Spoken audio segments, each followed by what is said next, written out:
A light drizzle slid down the glass walls of the hospital, as if someone up above was quietly washing the city. It was almost 3 a.m. The avenue had already silenced the noise of cars, and only the distant sound of a late-night bus broke the heavy calm of that stretch of Michigan Avenue. Inside the hospital, the air had the cold smell of disinfectant and metal. A long corridor, lit by lights that were too white, seemed endless. And it was in that corridor that Rose Martin, in her faded green uniform and mop in hand, remembered again that at that hour, no one ever notices the person cleaning the floor. She took a deep breath. The air was so cold it stung the back of her throat. Each step she took echoed dryly on the ceramic tile. The bucket swayed, and the chlorinated water moved in an almost hypnotic rhythm, reflecting the ceiling of white lights like an artificial sky. The overnight shift was the one Rose liked. Few people, little noise, and most importantly, fewer of those stares that pierce a person's soul, as if she were part of the wall. She leaned the mop handle on the floor and started the usual motion, pushing the water forward, breathing slowly, trying not to think about the pain in her back, which was already part of her body. The routine was tough, but safe. It was predictable, and predictable, for someone like her, was almost a luxury. Until something broke the rhythm. A snippet of conversation escaped through the half-open door of the doctor's lounge. A muffled phrase, but clear enough to make her heart skip a beat. "Mark, we did everything." Everything. Rose stopped slowly, lifted her face. The corridor was empty, just the light flickering a bit on the ceiling, as if afraid to go out for good. The voice of Dr. Henry, the one who always greeted staff with a sincere good night, continued. "Luke isn't responding to treatment anymore. His kidney failure is total." The name hung in the air. Luke. She didn't know who he was, but the doctor's voice came heavy, broken. Another voice replied, masculine, deeper, exhausted. "I'll pay whatever it takes. I'll buy whatever it takes. No, don't let my son die, please." A shiver ran up Rose's neck. She approached almost without wanting to, almost wanting very much to understand. She stood a few inches from the door, breathing quietly, as if she could disappear there. "It's not money," said the doctor. "The problem is the blood type. AB negative, one of the rarest out there. The wait list could take months. He has 2, maybe 3 weeks." Her bucket trembled in her hand.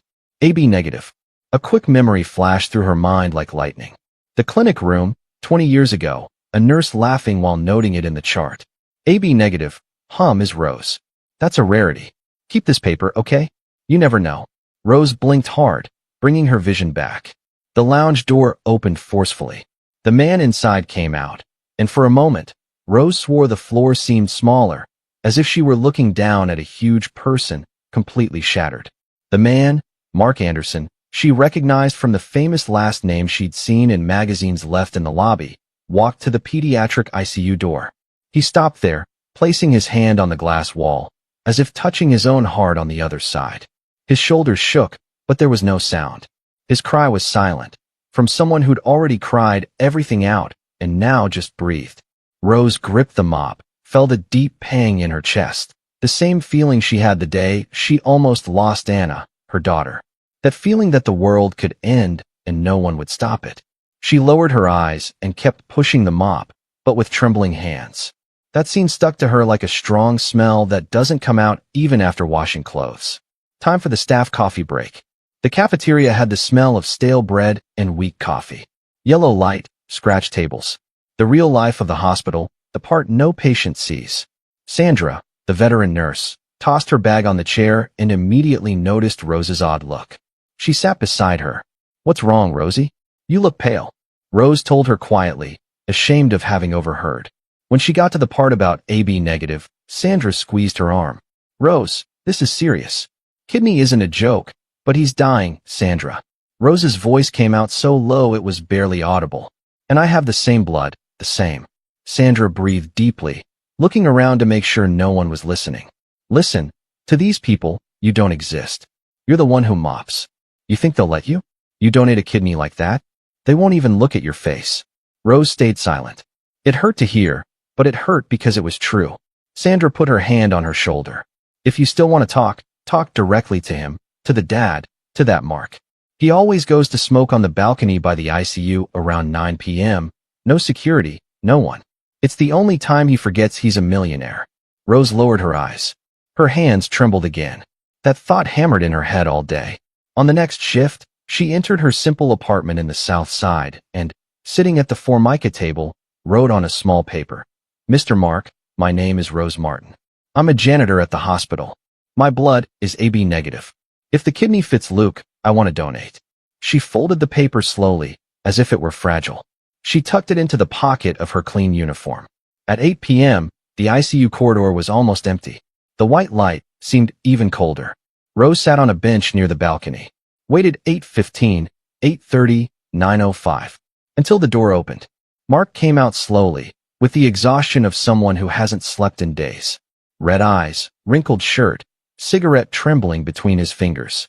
Rose stood up. Her legs felt weak, as if the floor had vanished. Mr. Mark. He didn't even turn. Not now, please. She took another step. It's about Luke. Then he turned. And for a second, Rose thought that man could explode. Who are you? She swallowed dry. My name is Rose. I overheard by accident. Sorry, but I have AB negative blood. His cigarette burned to the filter. You want money? Is that it? Say it already. His voice was cold, tired, almost cruel. Rose felt her face burn, but she stood firm. I don't want money. She pulled the paper from her pocket, crumpled from hand sweat.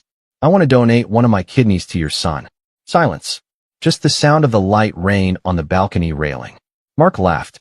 A short, nervous laugh, almost a sob. Why? Why would you do that?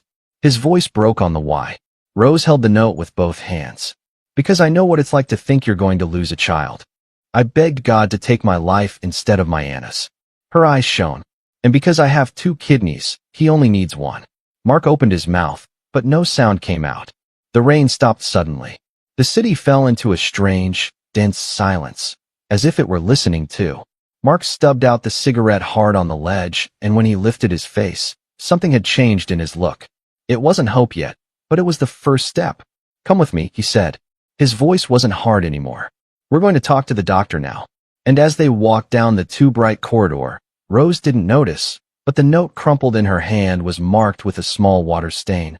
Maybe rain, maybe a tear. And it was in that stain that her decision and the conflict to come began to form. Dr. Henry's office smelled of alcohol and fresh paper. The large window let in a bright white morning light from Chicago, too harsh for someone who'd been up all night.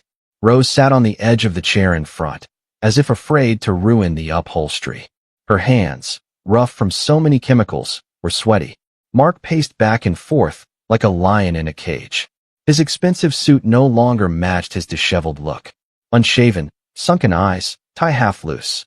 The doctor opened a thick folder, leafed through slowly, and breathed deeply. Ms. Rose, are you sure about what you want to do? She swallowed dry, but answered without beating around the bush. I am. I already told you. I want to try. Dr. Henry took off his glasses, rubbed his face. He looked older that day. Kidney transplant isn't a simple procedure. You'll live with just one.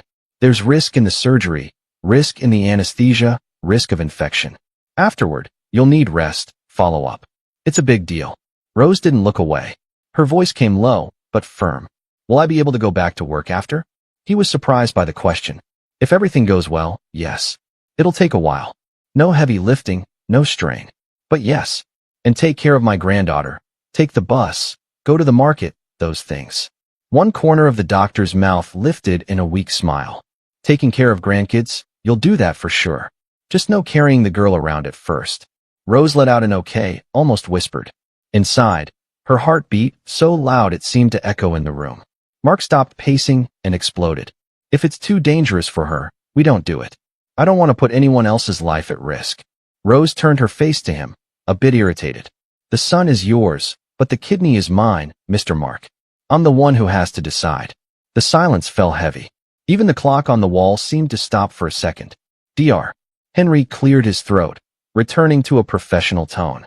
First, we need to see if your body can handle it, and if there's compatibility with Luke. We'll start the tests today.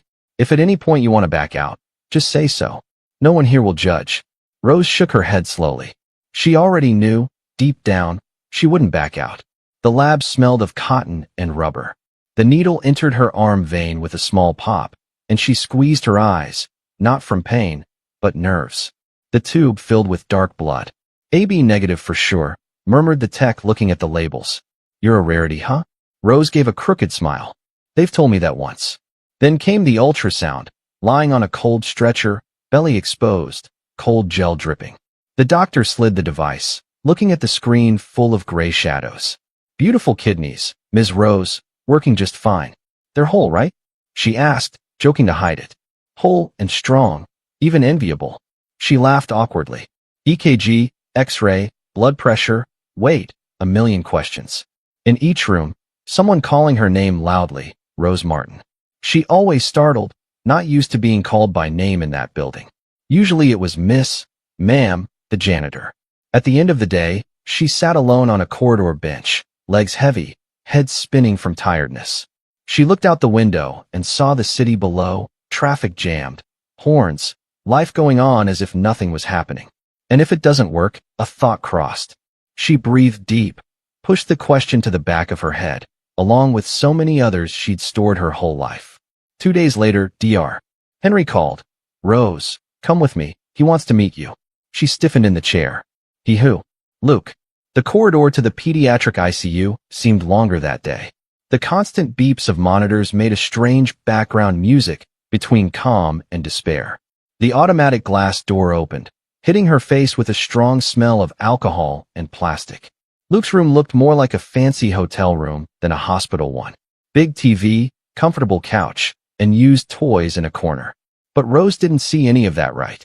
She only saw the little boy, too thin, yellowish skin, huge eyes, arm hooked to tubes, the machine beside him, making a rhythmic noise, cleaning the blood his kidneys couldn't filter anymore.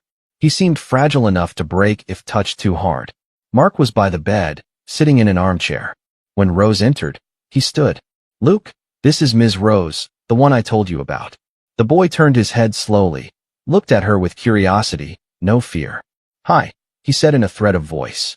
Rose approached slowly, careful like someone afraid to wake a bird. Hi, kid. It came out naturally, without planning.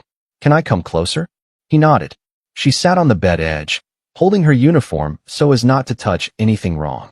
His eyes wandered over her simple face, her hastily tied hair, her hands marked by cleaning products. My dad said you're going to give me a piece of you, he murmured. Is it true?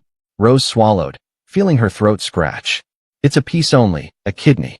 I keep the other, we share. But why? His eyes filled with water without falling. You don't even know me. Rose breathed deep. The answer came as an image in her head. Anna, still small, burning with fever in the crowded ER, her kneeling on the cold tile floor, promising God everything she had and what she didn't. Because I know what it's like to lie down and think you're going to lose a child, she said quietly. And because I can. If I can, I do. Luke looked at her for a few seconds. A kind of weird peace passed over his face, as if something heavy had lightened. Thank you, he whispered.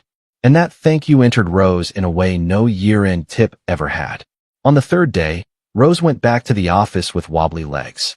Dr. Henry had the same thick folder in hand. Mark leaned against the window, looking at nothing. She sat, clutched her purse in her lap, counted to 3 silently, as if it would solve anything. So, doctor, her voice came out hoarse. He leafed through, taking longer than her heart wanted. Then closed the folder, put it on the desk, and looked straight at Rose. 4 out of 6. She frowned. 4 out of 6 compatibility markers. It's not perfect. He paused, but it's enough to try. Rose let out the breath she hadn't realized she was holding. Does that mean? That means your kidney could work in him. The rejection risk is higher than ideal, but we manage with meds.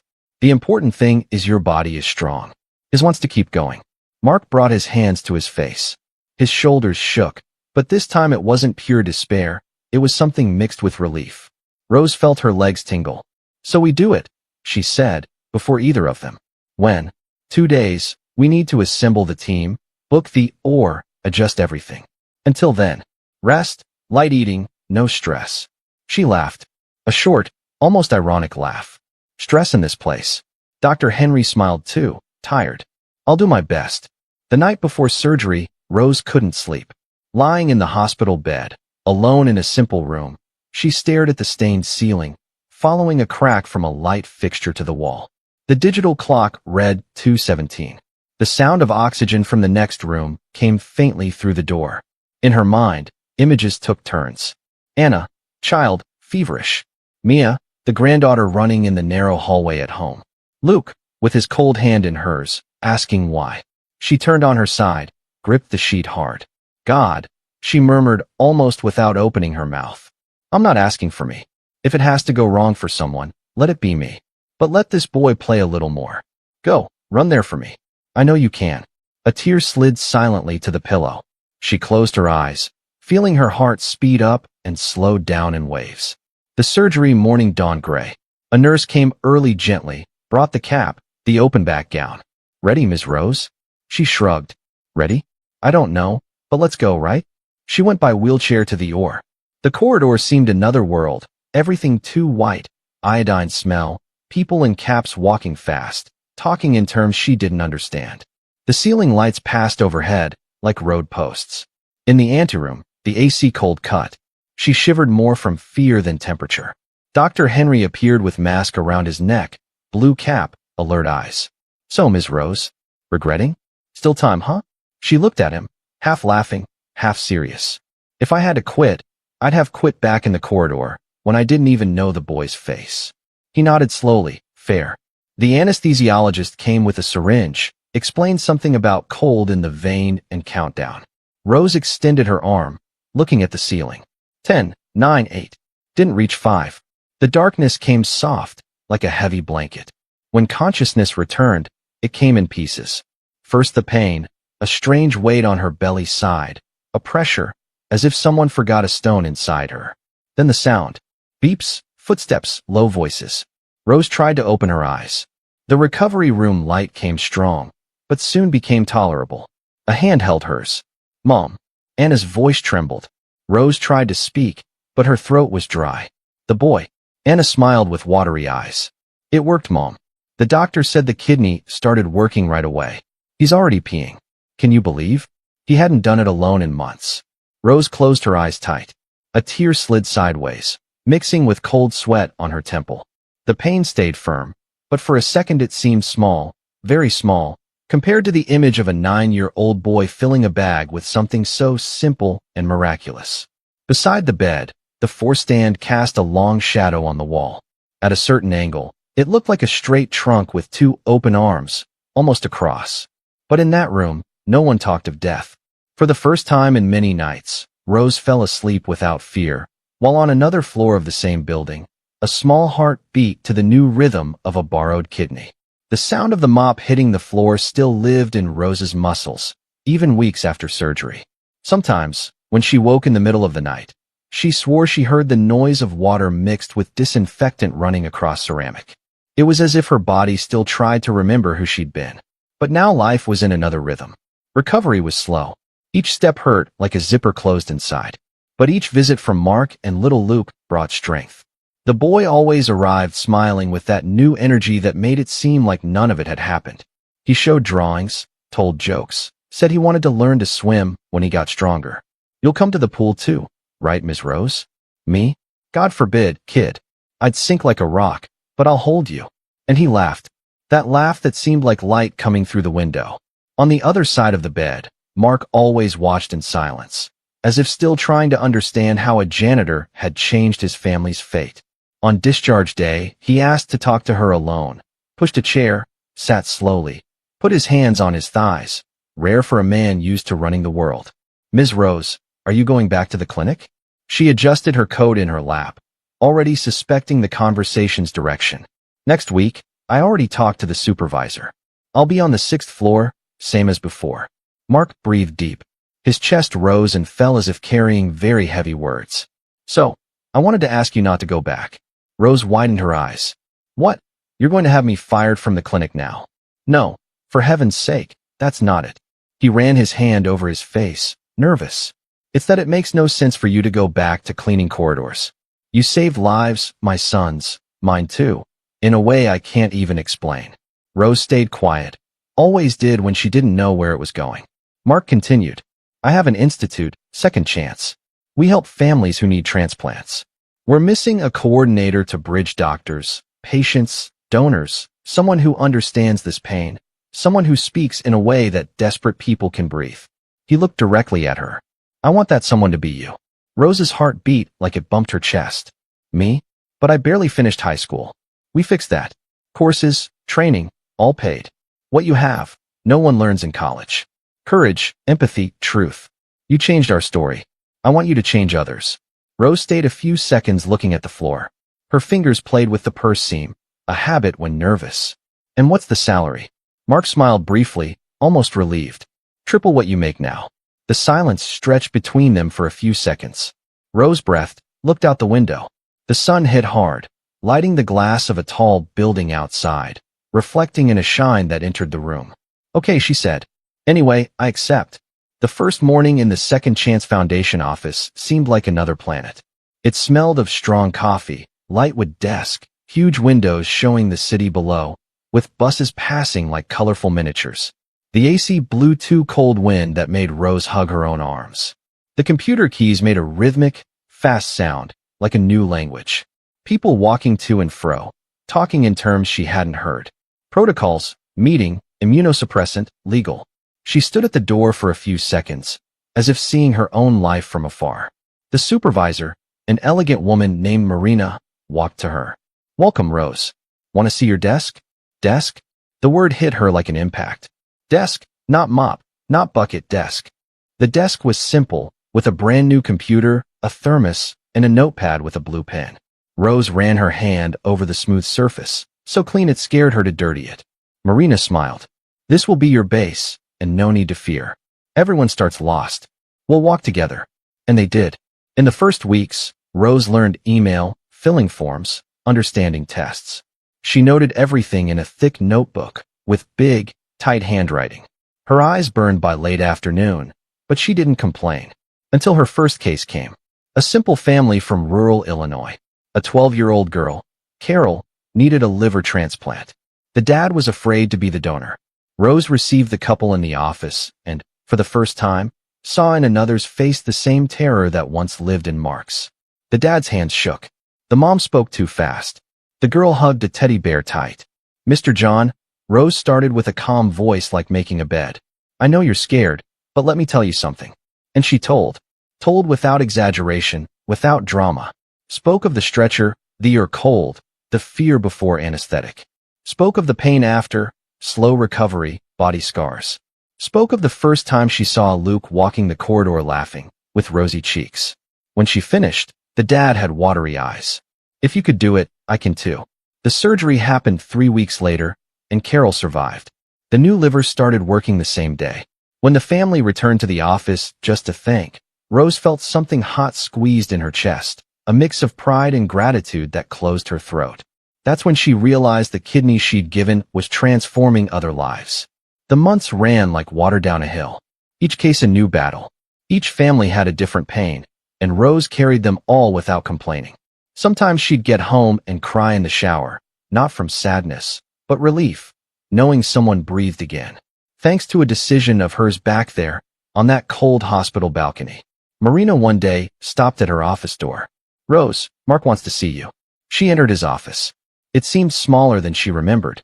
Or maybe she was bigger. Mark stood, greeted with a smile full of respect. I wanted to tell you something, he said, pulling a thick folder. Since you started here, the number of successful transplants tripled. Rose blinked. Tripled. Tripled, he repeated. People trust you. You speak their language. You know where it hurts. She lowered her face, emotional. I just do what I can. Rose, he said slowly. You changed this place. He pushed the folder to her. I want you to be general coordinator of cases. Your team, your decisions. She felt her fingers tingle. Her voice didn't come on the first try. I don't know if I'm fit for this. Mark laughed lightly, sincerely. The whole U.S. already knows you are. You just need to believe. Rose looked out the office window. Outside, the orange light of late afternoon hit the tall buildings, painting the glass golden. It seemed the whole city was waving at her, calling for the next step. And in that window reflection, her image without uniform, sitting at a desk that was now hers. Rose finally saw. She wasn't a janitor anymore, not just a donor. She was a bridge taking people from the edge of despair to the edge of life. She breathed deep and said, I accept. Outside, A little pigeon landed on the balcony railing, stayed there, quiet, looking in, before flying off again, as if announcing something was starting, not ending. The digital clock in the Second Chance Foundation reception marked 7:01 when Rose crossed the glass door that cold July morning. 10 years had passed since the transplant, but it still seemed like everything was yesterday. The too-white corridor, the stomach pain, Luke's cold hand squeezing hers, like holding his own fate. Now, Rose's hair had more silver strands than black. The wrinkles at her eye corners told stories no one wrote in any book, but her walk, that firm step of someone who knows where they're going, that hadn't aged a day. She climbed the stairs slowly, still holding the bag with 2 bagels she'd bought at the corner deli. The city woke outside with horns, diesel smell, and hot bread. And for some reason, each morning like that reminded Rose of Luke's first breath with the kidney working. 10 years. It was too much time for little things and too little for a miracle that size. The public university auditorium was packed when she entered. She stayed at the hidden door, looking for a seat. In the audience, students, professors, some doctors. On stage, a young man in a white coat adjusted the microphone. Luke, 19, tall, thin, simple glasses, calm smile. It was strange to look at him and remember that one day he almost left, and now he was there explaining to future doctors what it was like to live with a piece of her. He cleared his throat and started. Well, my name is Luke Anderson. I'm in my 2nd year of med school, but before anything, I'm a transplant survivor. Rose felt her chest warm. It was as if her heart pushed her body to the front row chair, where she ended up sitting without noticing. Luke continued. When I was 9, my kidney stopped working. The machine did its job, and I remember thinking I'd be hooked to it forever. I remember the hospital smell, the monitor beeps, and my dad trying to hide he was crying. Some students laughed lightly, but then someone appeared, not a specialist, not a doctor, but someone with enough courage to lend me her life. Luke's gaze scanned the audience and stopped exactly where Rose was. She lowered her face a bit, emotional. That person is here today, he said. I just hope one day I can save someone like she saved me. Applause filled the auditorium. Rose stayed still, eyes shining. While the crowd clapped, she felt the pendant on her neck, the half-heart Luke had given years ago, tap lightly against her chest. Later, in the foundation office, Rose heard the excited voice of her longtime friend. Woman, look at this. It was Sandra, the nurse who 10 years before had told Rose not to get involved in the kidney story. Now retired, she made regular visits to the foundation just to gossip and drink coffee. She entered with a flyer in hand. This is going to be a book, huh? Rose frowned. Book? Sandra opened the flyer. It had a photo of Rose smiling, holding a transplanted child. Below written, Gift of Life. Stories that save stories. A journalist called me, explained Sandra excited. Said we should write this, that you've changed over 200 families, that America needs to know these stories. I said you'd agree. Rose widened her eyes. Me write a book? I barely write reminder notes. Sandra laughed loud, hands on hips. You just need to tell. They write it nice. Rose breathed slowly. Part of her wanted to run from that topic, hide behind a broom, a bucket, anything familiar. But there was something different now, as if life itself was pushing her forward. Okay, Rose. She answered slowly. I'll do the interview. They handle the rest. The following months were strange. A journalist came to her house twice a week.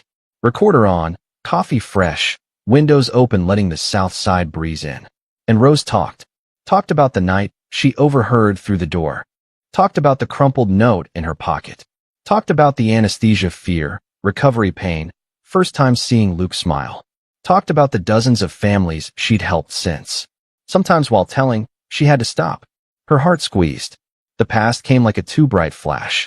But the journalist waited, respected, and Rose continued.